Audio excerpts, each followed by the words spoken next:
Okay.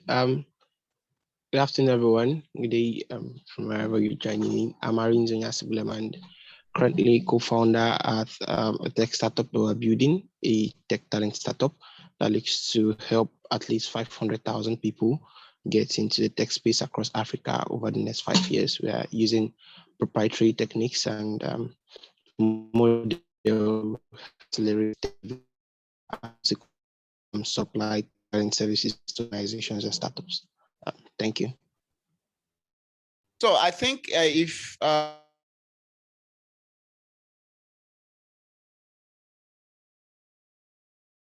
introduce yourself in the comment section, drop your contacts there, and tell us what you do. And so let's move straight into the conversation. If we don't mind. And so the topic is understanding the VC logic and what do investors want. So is there anybody who actually can, take us on that? What do you have to say about what the topic is about, and what do investors want? Okay, what are the investors looking for, and how do we understand the investors' logic? So let's because we have very good technocrats here who can actually educate us on what to look out for when trying to get investors. The floor is open.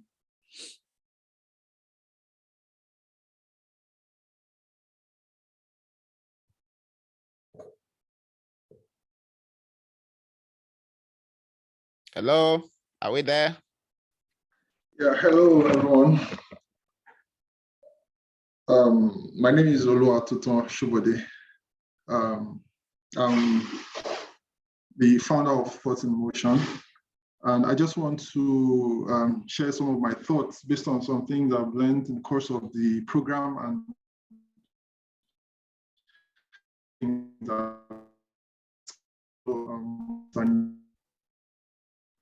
there are things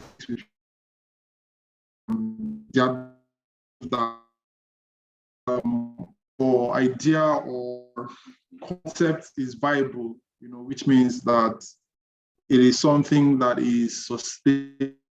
And of course, one thing about they would also want to buy into your personality. So if they see that the startup founder is somebody who is, in addition to having a good idea that is viable, is also flexible and teachable, has a bent for leadership and has a good team. Those are things that are very important.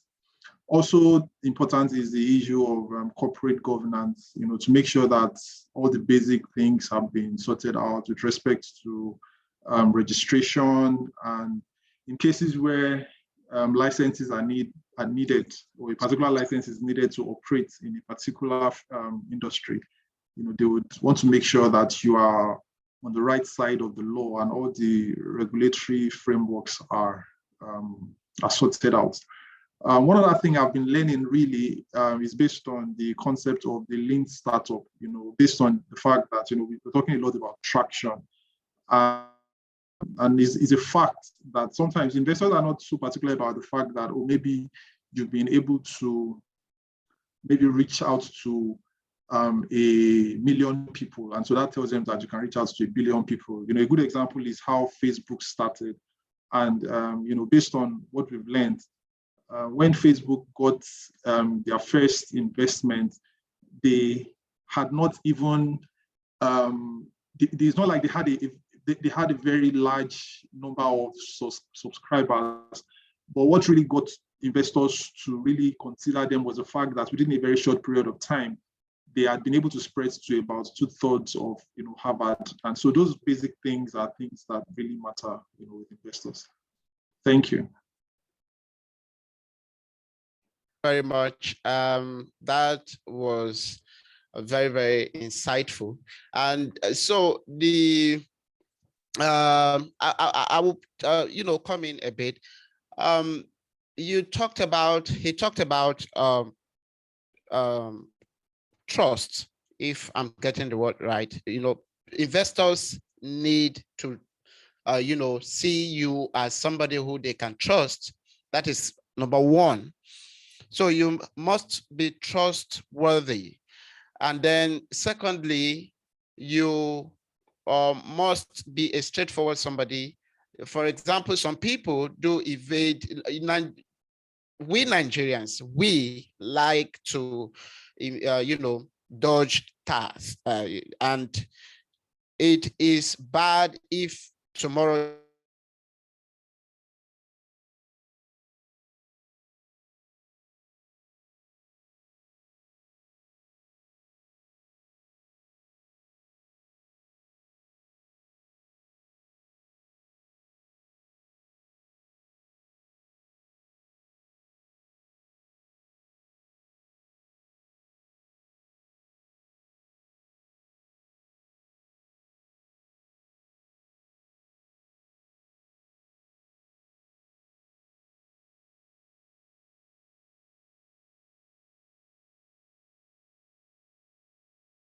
is not professional. Okay, they don't want to. They don't want to ever waste their time, their energy on something that they know cannot bring the result at the end of the day. So you have to clear your table of if you're taxed, definitely they will ask you. When it's not really start, just do your homework, and then when you approach. What do you talking now? I hear now. Cesar Joseph saying something now. Get that. Why the connection is going on?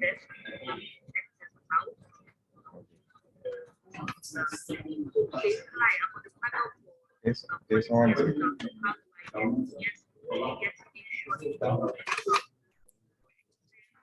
I need the name. It was the message.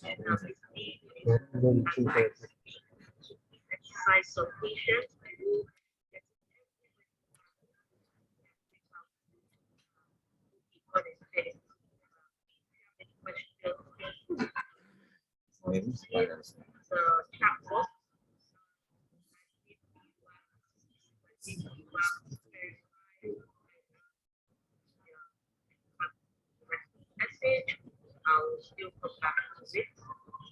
Please just bear with us. And now's a good time to also share some insights. If you joined us from the class today, what did you take out of the was the high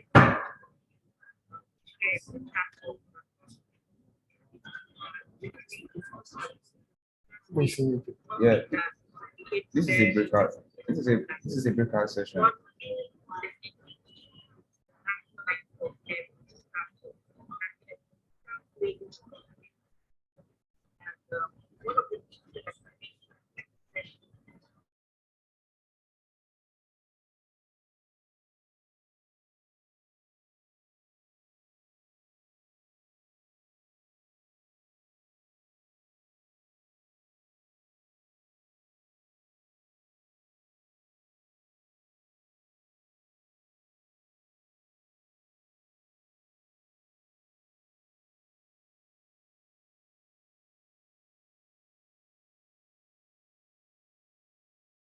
There's a moderator. There was supposed to be a moderator, but I guess maybe the person is having technical difficulties, and I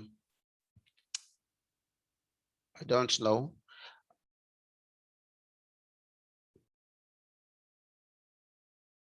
So, any comments, any contribution regards to what we have learned so far?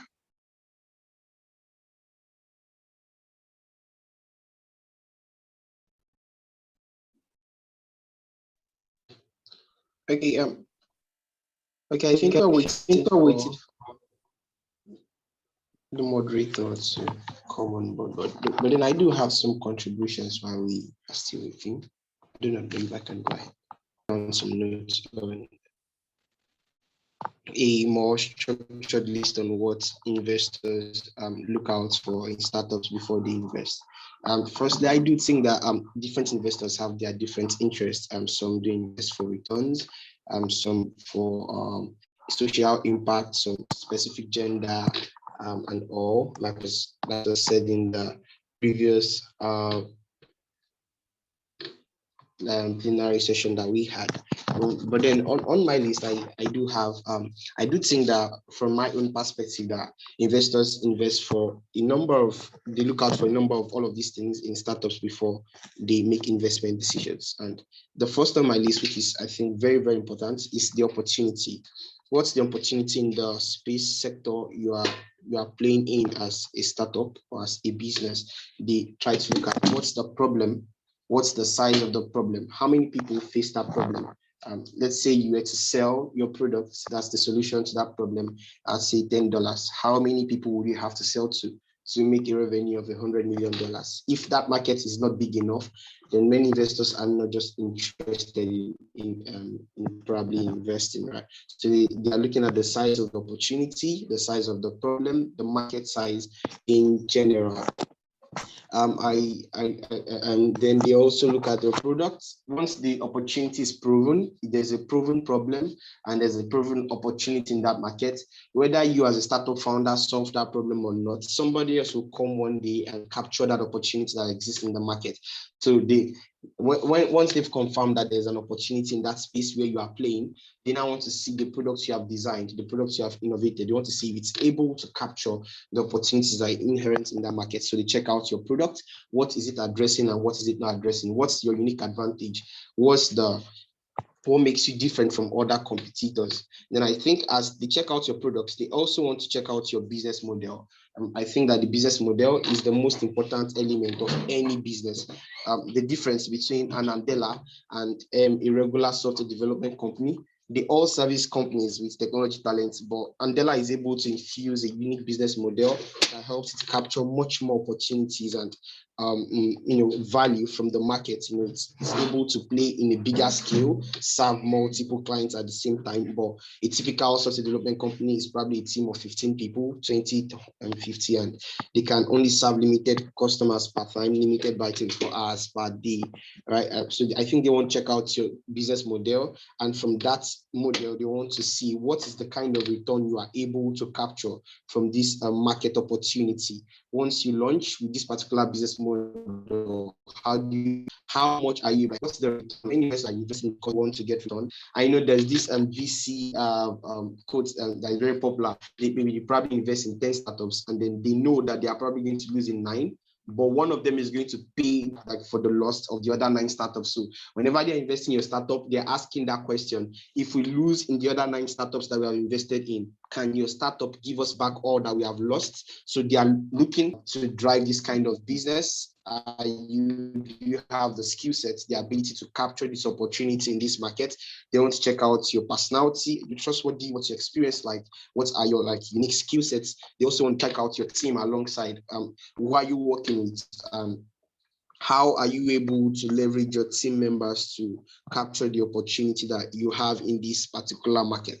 I think at this point, they will also check out for something that people call moats. I work with Sekidia Institute Professor Ndubisi Ekikwe, and he says he would probably not invest in a startup where somebody in Silicon Valley can just wake up one morning and say, oh, that's a nice one, and then write codes for it, and then boom, you have a competitor, maybe from Facebook team or Microsoft team. But when you have a moat, a business moat, it means that there is something you are doing that no matter, even if competitors decide to enter your market today, that moat protects you, gives you more competitive advantage. Like Facebook has network effect as a very big moat. The more users you have on Facebook, the less relevant any competing application software that tries to connect people together is, the less relevant that competition is. So for different businesses, you have different moats. For Flutterwave and Paystack, they have depth of partnerships with local operators like banks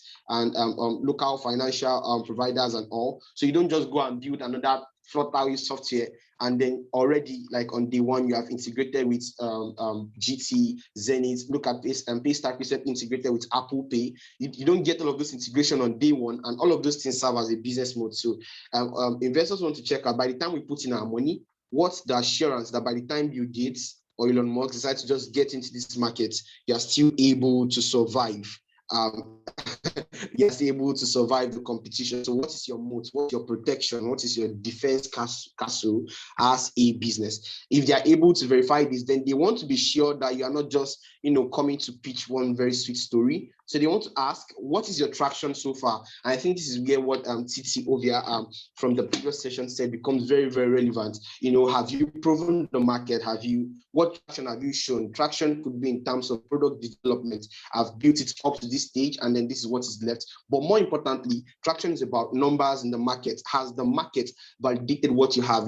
There's no person that can sit on one chair and then think out the solution to every problem in the world. You only have thinker-doers. So you have an idea and then test them in the market. And then the market remains the ultimate judge as to whether a product is right or not. So has the market validated your hypothesis? Are they buying? Are they paying for it? Y Combinator would always prefer startups that have products in their MVP that are being paid for, not necessarily just free products. I mean, everybody wants free, right? But then if you are able to deliver a product that customers actually pay for, if you're able to deliver a product that customers actually pay for, it means that you are delivering actual value. And then you probably have a market, because from the scratch, people are willing to pay for your product. So if they're able to see that traction, I think the rest will just be dependent on the investor's personal interest. I do think that different investors have different personal interests. One of them could be maybe, I just want to invest in edtech. I just want to invest in fintech because it's the new deal, it's the trend, or I want to invest in female-led startups and all. But irrespective of their different interests and all, it is an investor that's a serious one will definitely look out for these other elements that have been listed before, even whilst keeping their personal interests protected while making an investment decision. Thank you very much.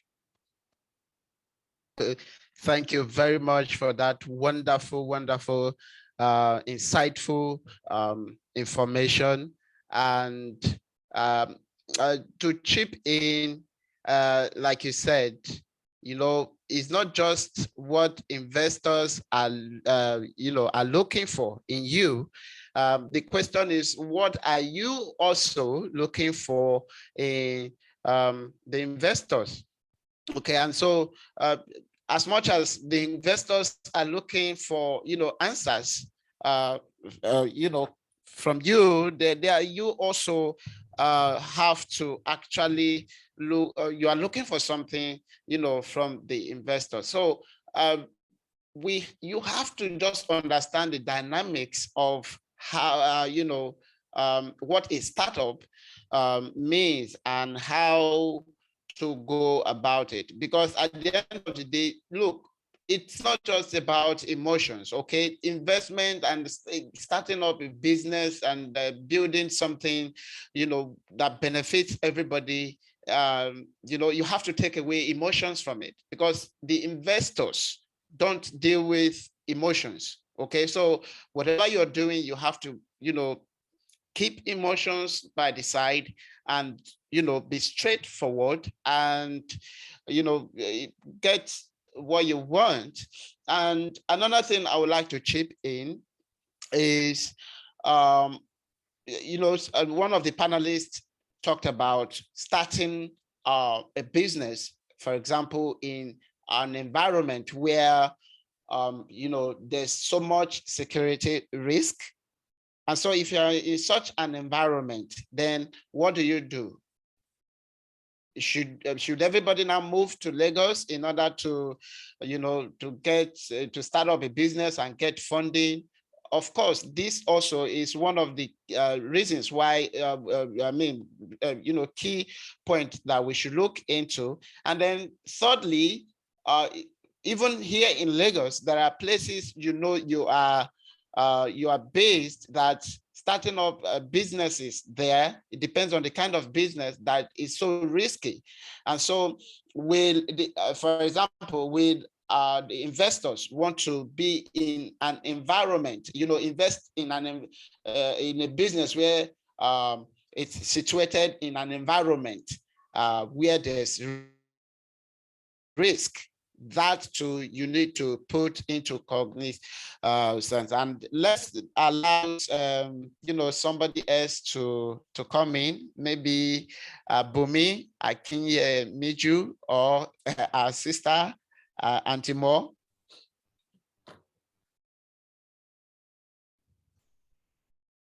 Hello. I'm not sure if you're referring to me. Sorry, I'm in a car now, so I'm hoping that it won't make any too much noise. But can you hear me? Can you hear me? Clearly, man. Okay. So this is showing a digital more, and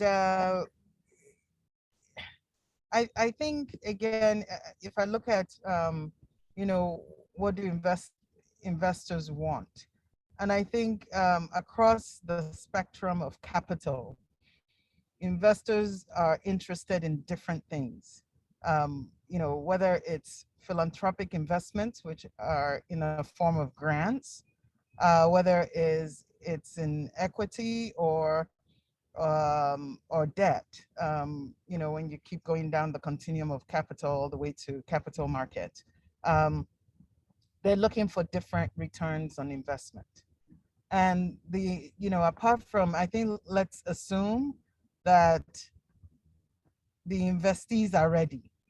Then the other piece for an investor is the climate, the environment, the ecosystem in which these investors will come to invest. That's the place that I think, again, Lagos State is definitely ahead of the curve on this, and especially with the Office of SDGs and Investment, led by my sister and friend, Mrs. Shalakwe Hammond. I think it's so important to have a place like that in Lagos where investors can feel comfortable when they talk to to the leader of that organization to hear what Lagos State is willing to do to ensure that the investment that the investors bring in will be sustainable and also will really kind of support economic growth in Lagos State. And I think that those key areas are very important. And so security is very important. And so is the ease of doing business for the investor, very important. And I think Lagos State is doing a tremendous job in kind of easing that those. What I would contribute to the conversation so far. That's so important. The other piece that I would say is cultural intelligence is also very important for any investors that are coming in.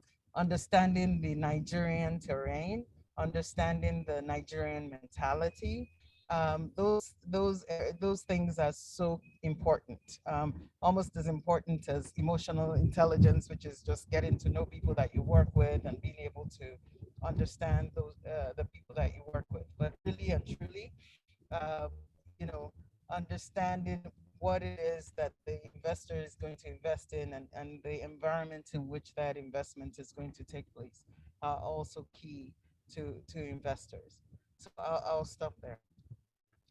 Thank you. We truly appreciate you for this wonderful information. And please, is there a way we can actually get more information on this these things you have highlighted? Like are there links? Absolutely. I can get some information to the organizers that can be distributed. We will appreciate that. And so we had Mr. Bumi also was there to make a contribution. Mr. Bumi, are you there?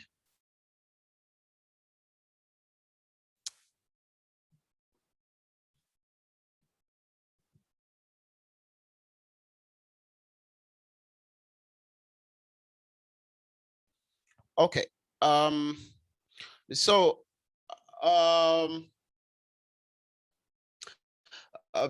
to continue with this, I would like to say that getting investors to understand you is not going to be easy, because you have to be prepared. All right.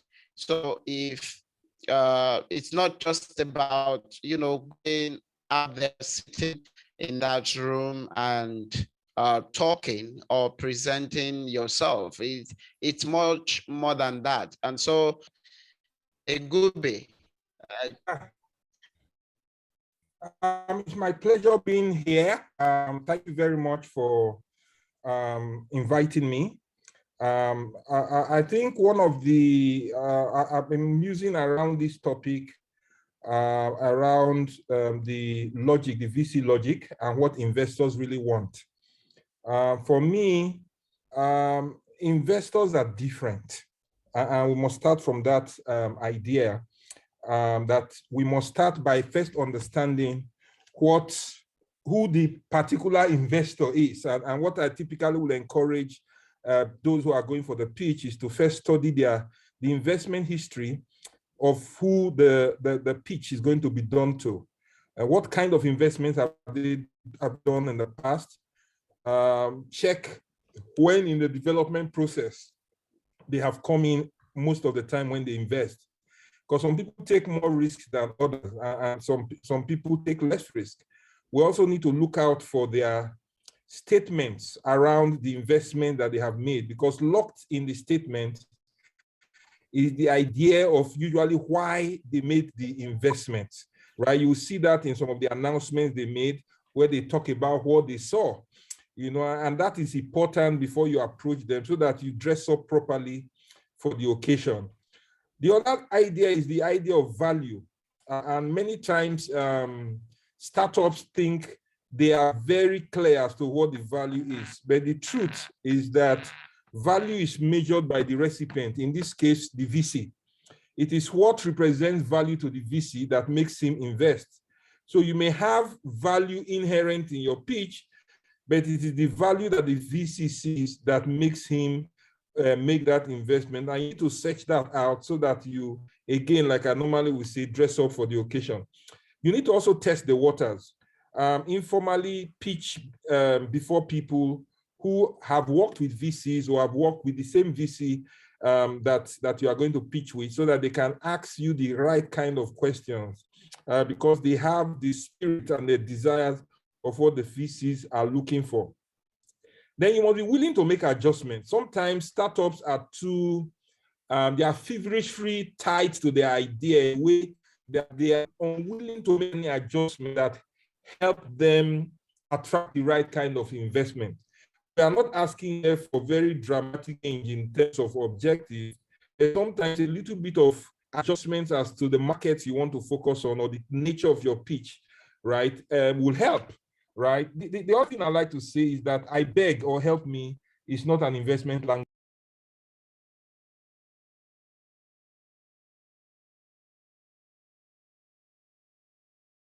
It in the market with evidence for it. So we also need to know that, and know the stage where you are at this point in time. And then lastly, investment is give and take. If you insist on owning 100% of your startup, then you will not get any investment for it, because you really have no room for it. Thank you very much. Those are my preliminary thoughts, and I just felt like I should share. Thank you very much. So, Mr. Femi Woni, let's have you, sir. Okay. So, Mr. Ade Olujoba is in now, so you can start. Mr. Okay, thank you. Okay. Thank you. Can you hear me? Confirm I can hear you, sir. Hello, good afternoon. Good afternoon, everyone. Ade, the video is not working. Is there a reason? Oh, okay. Hello, Paminda. Yeah. Okay, someone will give you access to put on your video now. Cool. Okay. Thank you. Okay. Okay. Still not working. Okay. Still not working. Okay. I'm sure someone on the admin side would Okay. help out with that. Okay. Good afternoon, everyone. Ladies and gentlemen, it's great to be here today. It's a beautiful and sunny afternoon right here from the city of Lagos. Wherever you're joining us from, I would like to welcome you to this breakout session, and where we'll be exploring the topic, understanding the VC logic. What exactly do investors want? Once again, just can you all hear me? Yes, we can. Yeah, we can. Oh, okay, thank you. And on this panel conversation today, I will be discussing. Oh, okay. Colleagues? Yeah, I'm saying there's a bit of it. I don't know whether it's just as general. Oh, okay. I think it's from your just my. end. Yeah, I think it's from your end because I can hear the echo.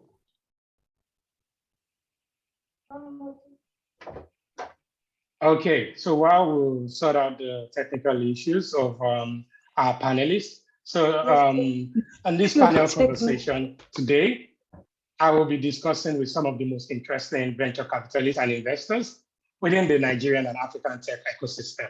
But just before I bring up our panelists and to share their thoughts and view on the subject of funding, I would like to share a brief background on the investment and startup scene on the continent at the moment. You know, when you look at it from an investment perspective, the global interest of investors in Africa is currently growing every day, with investment in African startups this year already passing the $3 billion mark.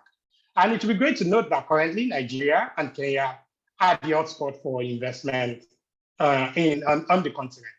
And in spite of the surge in funding this year, nearly tripling what we had the entire funding of last year, many startups are still cut off from access to investment.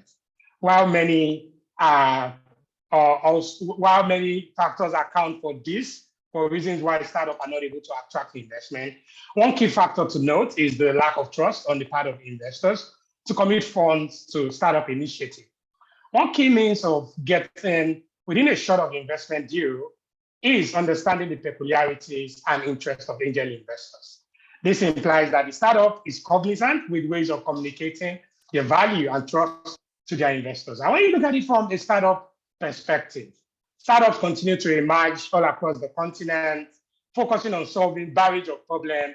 But despite this, the flurry of activities and the emergence of these startups, a lot of them still don't have access to funding.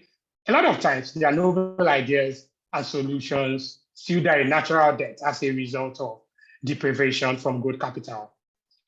At the same time, a number of startups have been able to successfully raise funding. Understanding what investors want and how best to position for investment and growth is extremely important. Many startup founders often struggle to ascertain the best ways of pitching their enterprise. So that is why today we have this panel, and we're going to be talking to some key players in the investment ecosystems who will be sharing their thoughts on how exactly a startup can be positioned to get investments. To go to note some of our panelists today, we have Collins Onwebu, who's the founder and the executive vice chairman of Signal Alliance, a very big name in the investment ecosystem. Eric Young is the CEO of Great Capital, an investment organization. Nico Yembra is the founder and managing partner of Chrysalis Company. We also have Bumi Akinyemiju, who is the CEO and founder of the Venture Guardian Group.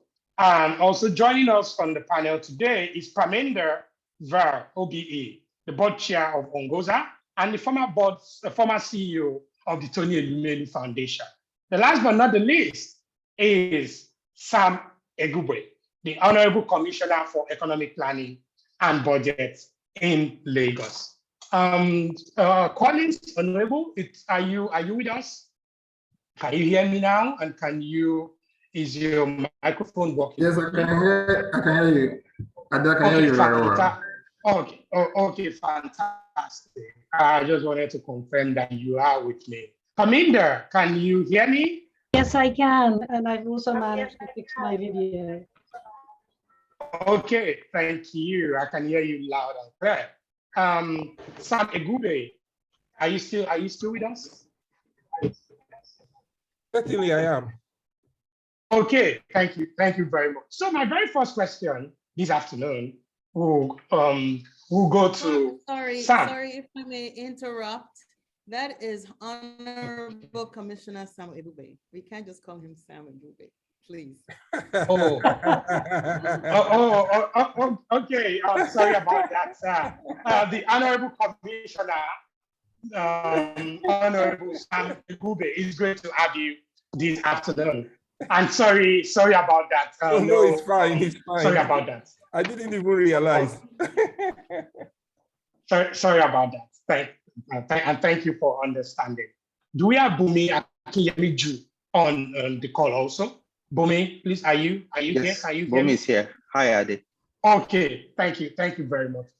So just to dive in further, my very first question will go to Collins, and just to bring a bit of context before I ask Collins my question.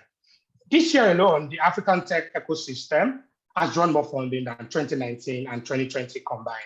And the trend is on the rise. It is understandable that the tech ecosystem on the continent is growing, with companies rising across higher levels of funding, which is known to account for the massive rise in funding across the continent.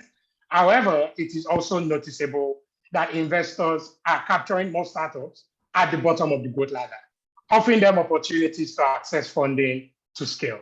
Without a doubt, the tech ecosystem in Africa is beginning to attract the greater interest of VCs and global stakeholders. And at the same time, when you look at it, with the increasing penetration of information and digital technology, African entrepreneurs are constantly innovating more to create solutions to Africa's numerous challenges. Through this means they're enabling wealth creation, even in sectors that have known little or no competition.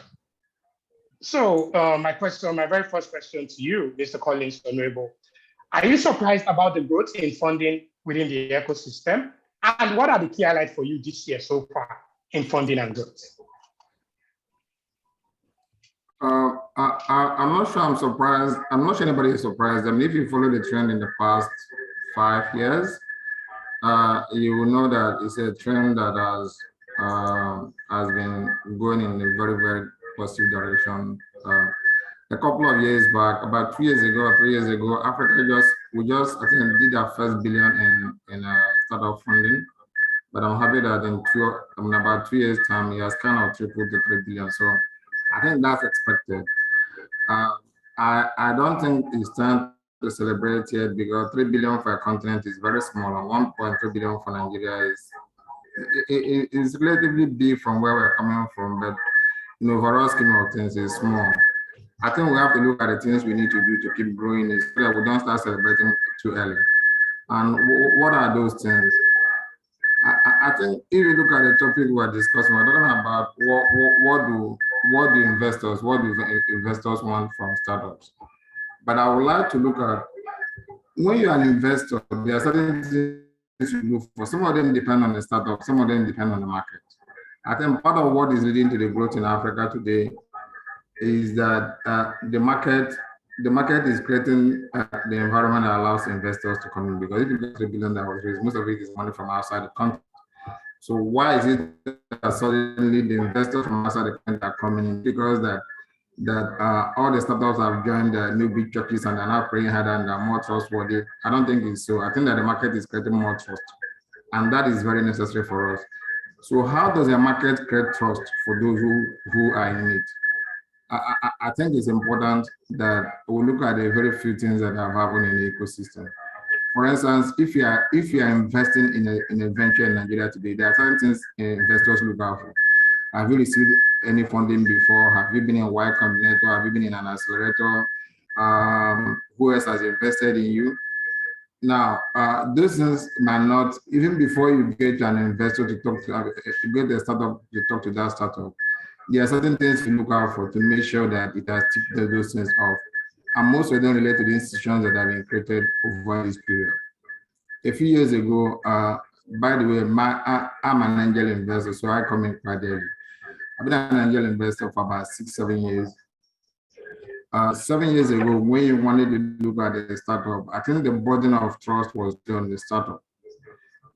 Today, that has lessened because we validated the fact that a company can start in Nigeria and scale globally. So that has kind of created a trust for anybody who is coming from outside the system to say, look, if I'm coming to Nigeria, first of all, it's a place to invest. If I'm coming to Africa, I'll look at Nigeria first, I'll look at Kenya second, look at South Africa. 3 years ago, it was South Africa was number 1. I think Kenya was number 2. Nigeria was number 3. So I think a few things are happening in terms of building the institutions we need for venture capital for investing in startups that are happening. I'm very happy. It includes things like what Lagos State is doing right now, creating some environment to thrive.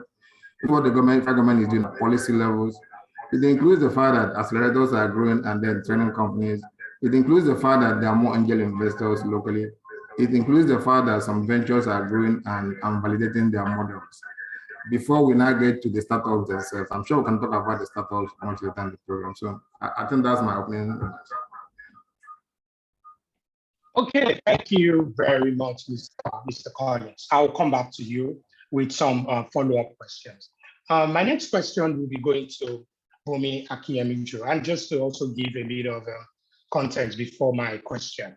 So Bumi, you are Bumi is the founder and CEO of Venture Garden Growth. So Bumi, many startups are emerging across the continent. There is still a huge bulk of startups that are closing shop on a daily basis anyway, according to CBS Insight in 2021, which highlight key reasons for startup failing across reasons such as running out of cash, inability to raise capital, lack of market, lack of needs, regulatory and legal challenges, flawed business model, and a whole lot more reasons.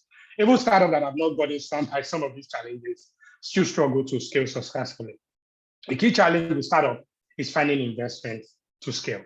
However, it is also important for startups to match themselves with investors who understand the model and their challenges. Bumi, what do you think? What does it take a startup to build a multi-million-dollar business from the scratch?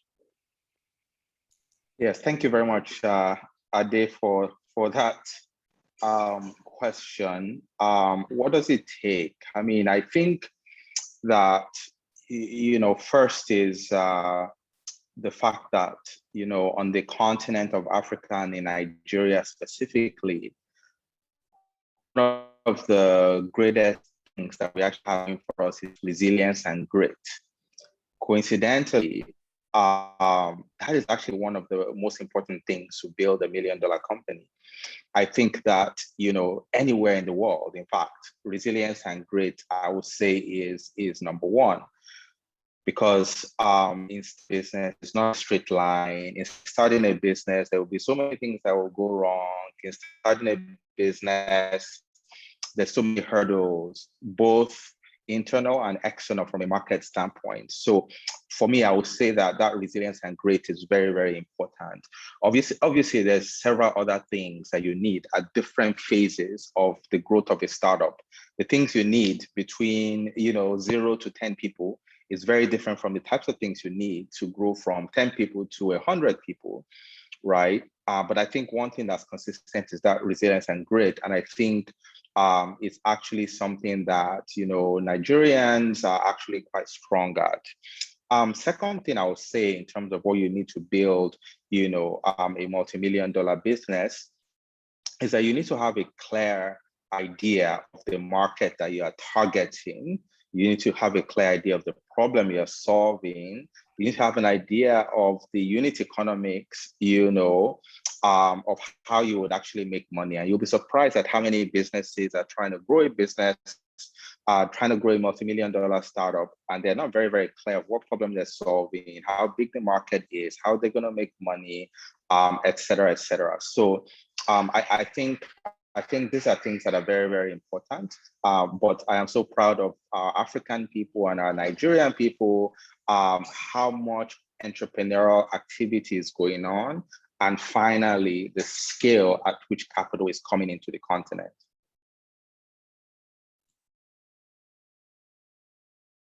Thank you so much, Bumi, for that.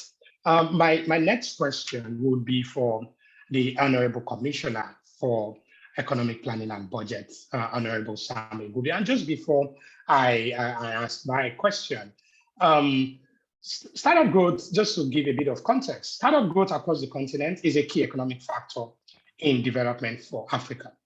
And why? This is because through the innovative solutions that startups bring, they not only enable increasing employment opportunities for young people and solve social challenges, they also enable generation of wealth. While these innovations are rare, they are often concentrated around sectors with a greater potential to scale, or with the least regulation shocks that may scare investors away. Lagos State is reckoned as one of the biggest tech hubs on the continent. The world of innovation and startups within the Lagos tech ecosystem is huge, with a lot of startups finding a large addressable market in Nigeria's biggest city. This is significant, as the Lagos state government can easily influence and stimulate Africa through the vibrant startup ecosystem in Lagos State. Also, there is the need to branch out this wave of market-creating innovation to the different sectors of the state and the country to ensure that economic growth is enabled unilaterally. So, sir, my question will be, how can the ecosystem be best supported with economic and fiscal policies to help sectors that have the least potential to scale? Honorable Commissioner, sir. Okay.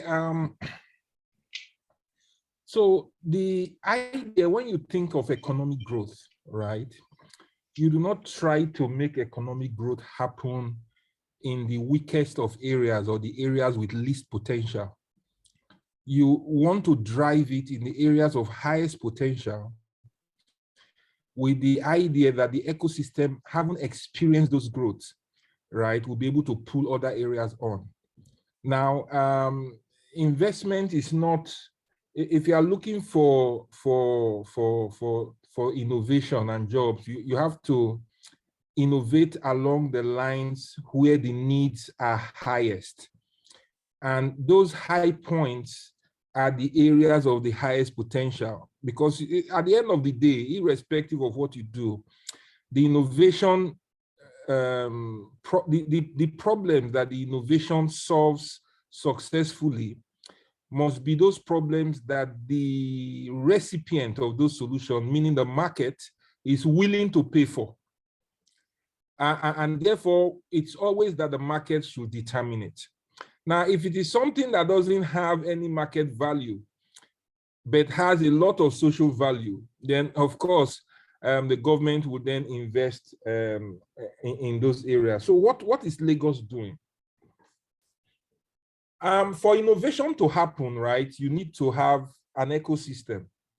And when you say trust as an issue, as the ecosystem begins to learn, right, you begin to see trust build up and investment flows come into it. The second point, and therefore, I mean, you see events like that, like the Arts of Technology. We're working with a lot of technology hubs. Mr. Governor is visiting also himself, in addition to all of us, I mean, those of us in cabinet, interacting very heavily with ideas that are coming to see areas in which we can support. Now, the third thing we do is that we also run hackathons as well. And solutions that come from there are solutions we buy and use to solve the problems in government. I mean, whether they are mobility solutions, whether they are payment solutions, and so on and so forth, we try and encourage to also buy them, basically creating a market for those solutions. It is in trying to also encourage investment flows that last week was set up so that they can pick a few per time and encourage them to move from their basic dream stage to conceptual stage to proof of concept before it then begins to become attractive or explainable to the market of VC participants, right?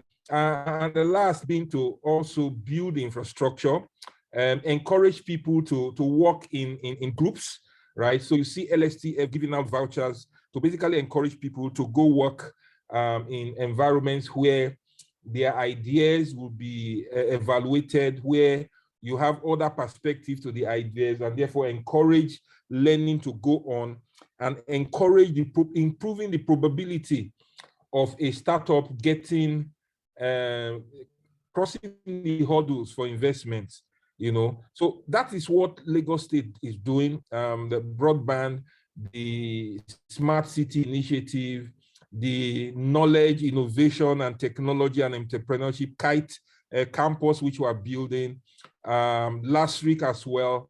And then also buying some of these solutions to use them as a government to solve our problems. Any solution that cannot solve any problem is not a solution yet, right? And that's exactly how we go. So you see solutions in health, solutions in education, solutions in transportation, solutions in administration, right? That will buy from startups to just encourage the ecosystem to develop. Thank you. Hey, Honorable Commissioner, thank you very much for that detailed response. So for members of the audience, you can also begin to take note of your question, and you can join this conversation via social media. On Facebook, it's Art of Technology Lagos. On LinkedIn, it is Art of Technology Lagos. Also on Instagram, it's Art of Technology Lagos. Take note of your questions. There will be opportunity to ask a few questions at the end of the session. My next question will go to Paminda Ver, OBE. Paminda, who is the board chair of Ongoza and the former CEO of the Tony Elumelu Foundation. Paminda, when you look at it, without a doubt, Afro-capitalism is an economic philosophy that believes that Africa's private sector can and must play a leading role in the development of the continent.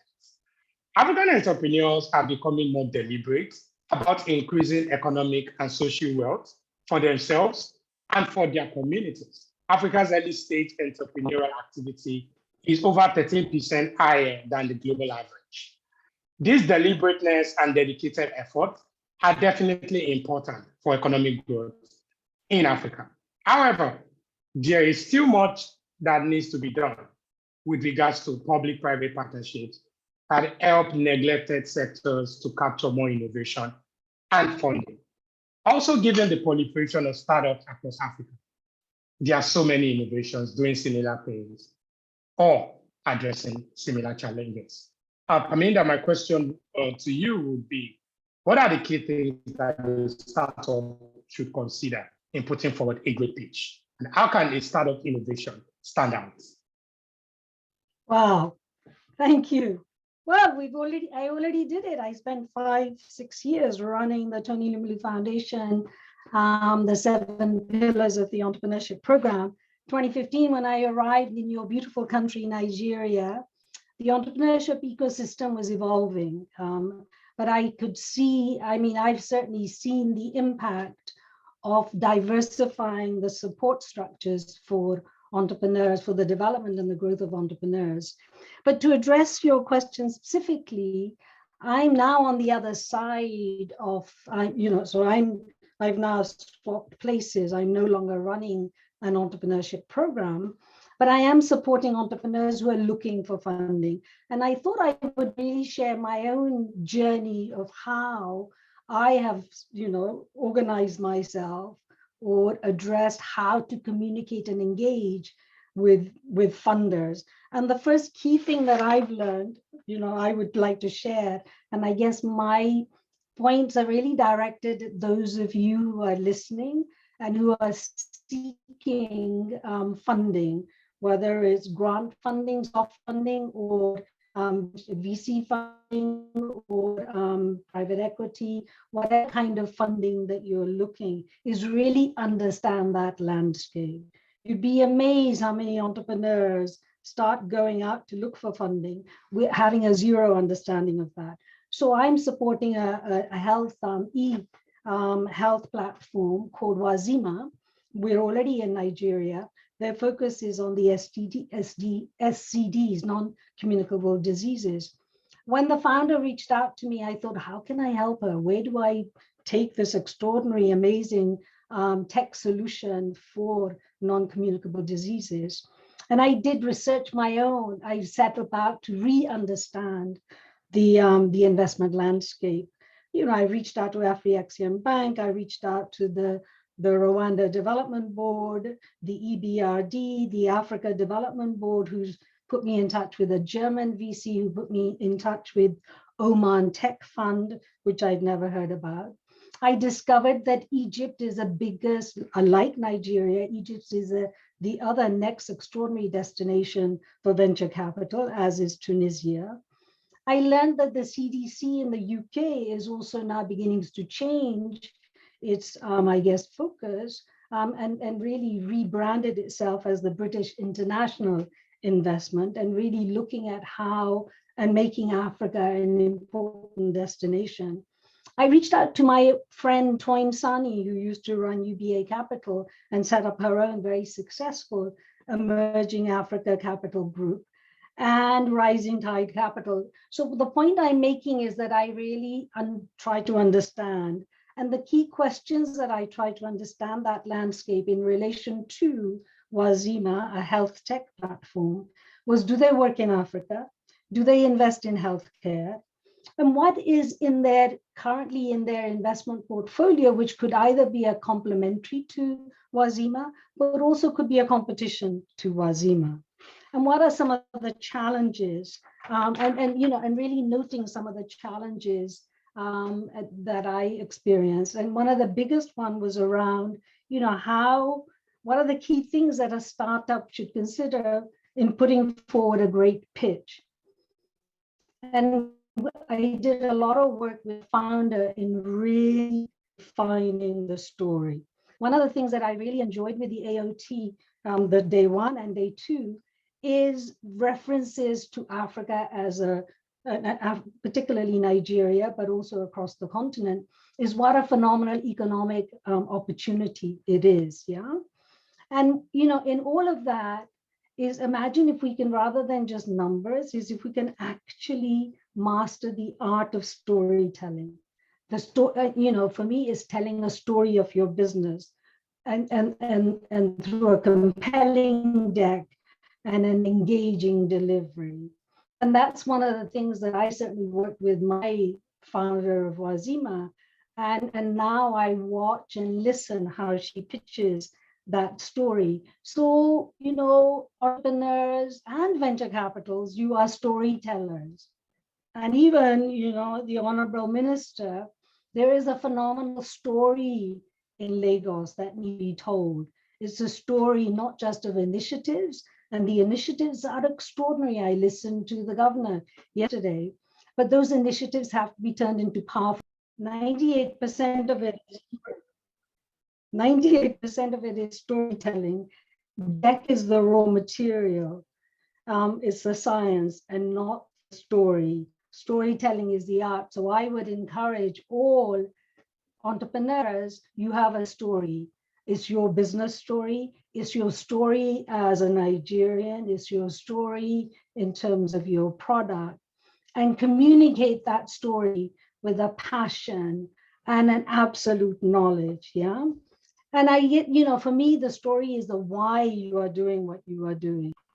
I can hear you. I think the initial time, I think the room is about to stop. Oh, okay. But So I think the why, and I mean, do you want me to continue or?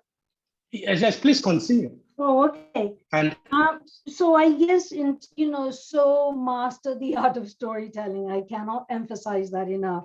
When I launched the Tony Elumelu Foundation entrepreneurship programs, one of the first things I said to the first cohort in 2015 and continued repeating it, start documenting your journey, start